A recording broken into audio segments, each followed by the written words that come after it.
There's an anime called Psychopass that I recommend everybody watch. And it's this AI that is like 100 or 1,000 brains of different people of society, criminals, billionaires, peasants, everything. And it forms what is supposed to be the controlled neutral mind, but it's not neutral. It's extremely biased.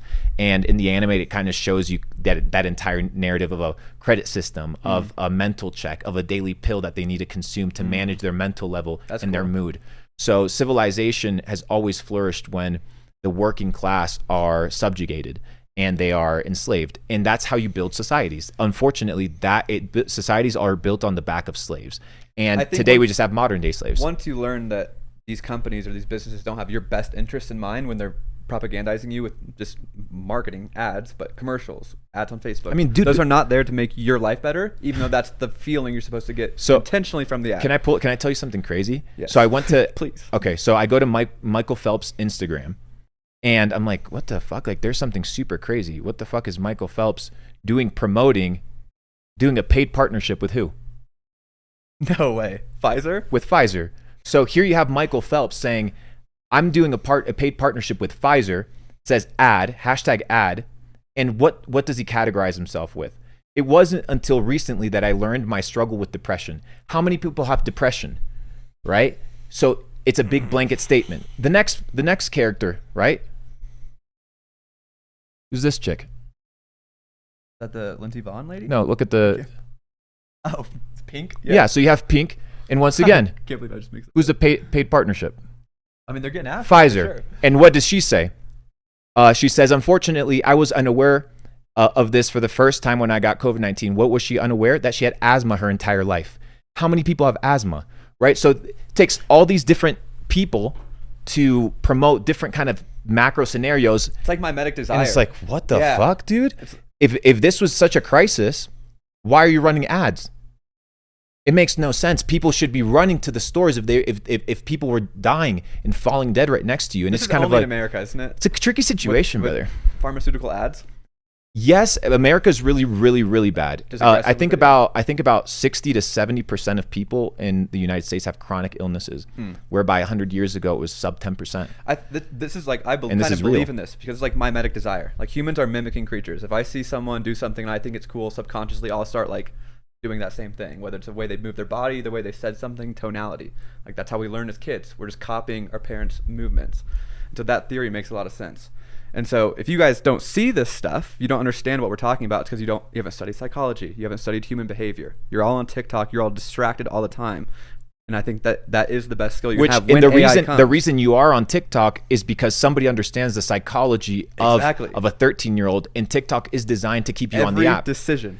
When you scroll to refresh and you slide your thumb down and it does the refresh, it's supposed to mimic when you pull the roulette, right, in the casino, because you don't know what's the next video that's going to pop up, right? So you get a dopamine hit. So every time you swipe down, like the casino, cha-ching machine, right? Dopamine hit, dopamine hit, dopamine. You are literally not addicted to TikTok. You're addicted to dopamine hits. And if TikTok had their best interest in mind, or all these other social media platforms, they wouldn't be hiring psychologists to figure out how can we keep people on our app. But I understand the social dilemma. But I understand the business side of it, right?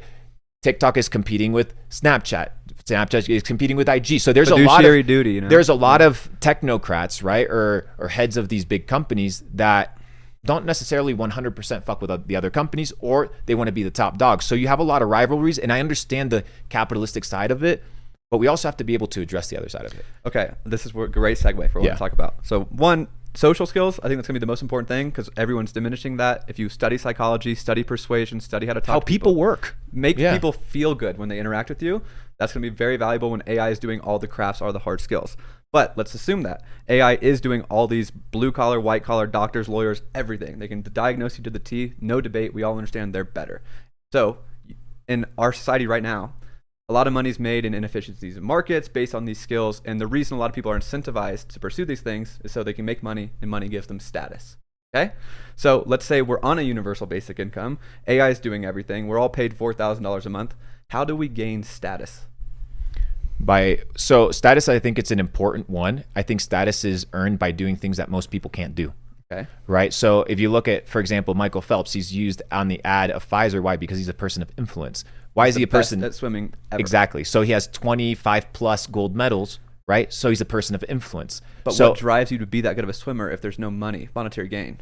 I think solely status. I mean, admiration. I mean, that's the assumption that everybody does stuff for money. Like if you look at these guys that are paragliding for Red Bull, making $3,000 a month, yeah, just like going crazy through the, like they're doing it out of straight passion. Yeah. So I think there can be a utopian scenario where it becomes like a renaissance and we become an artistic culture, or it can become a dystopian scenario where we're literally just running on universal basic income. We are monitored and controlled like cattle, and we go into a pretty nefarious future. It all comes down to us, right? And that's the reality of the situation. There's players on both ends. There's bad players, but then there's also good players. And good and evil is also, once again, an iffy scenario, because what may be evil to one person may be phenomenal for another guy, right? So a person that comes from a country or background where globalization is normal, right? The entire World Economic Forum Davos agenda that's taken place is okay. It's normal. It makes sense to them. But if you come, let's say, from the United States and you're like, I'm a freedom dude. I like slinging my guns, right? I like shooting in the range. I like going hunting. I like fishing. I'm doing whatever. It's your culture, yeah. Yeah, fuck globalization, right? So I understand that perspective as well. So this good and evil is also a spectrum of perception. And I think we also need to be careful with that. I think we need to have these conversations, and these platforms need to enable these conversations in a way that is healthy, right? Because if you don't do it, people will dissent, because people are not stupid. And I think people are waking up to a lot of the realities of how the world works. And I think we need to do a better job at disseminating this information in a way that is unbiased. And we do that by looking at things from multiple perspectives and not holding on to your perspective as the ultimate truth. So important. Yeah.